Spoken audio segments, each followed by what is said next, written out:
હવામાન વિભાગની આગાહી વચ્ચે રાજ્યમાં વરસાદી માહોલ જોવા મળી રહ્યો છે. હવામાન વિભાગની આગાહી અનુસાર મેઘરાજા ફરી એકવાર ગુજરાતને ધમરોળી શકે છે. આગામી 4 દિવસ રાજ્યના કેટલાક ભાગોમાં ભારે વરસાદ વરસે તેવી શક્યતા છે. વરસાદી સિસ્ટમ સક્રિય થતાં દક્ષિણ ગુજરાતમાં 2 દિવસ માટે ભારે વરસાદ થાય તેવી આગાહી કરવામાં આવી છે.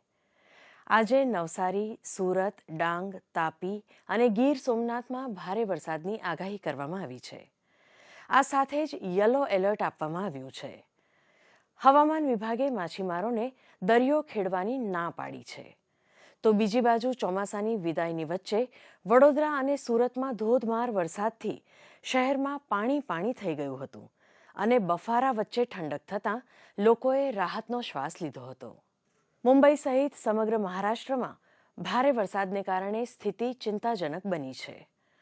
મુશળધાર વરસાદને કારણે સામાન્ય જનજીવન અસ્તવ્યસ્ત બની ચૂક્યું છે. હવામાન વિભાગે ફરીથી મુંબઈ, થાણે અને રાયગઢમાં ભારે વરસાદ માટે ઓરેન્જ એલર્ટ જાહેર કર્યું છે. સાથે જ લોકોને સતર્ક રહેવા અને કામ સિવાય બહાર ન નીકળવા સૂચન આપવામાં આવ્યું છે.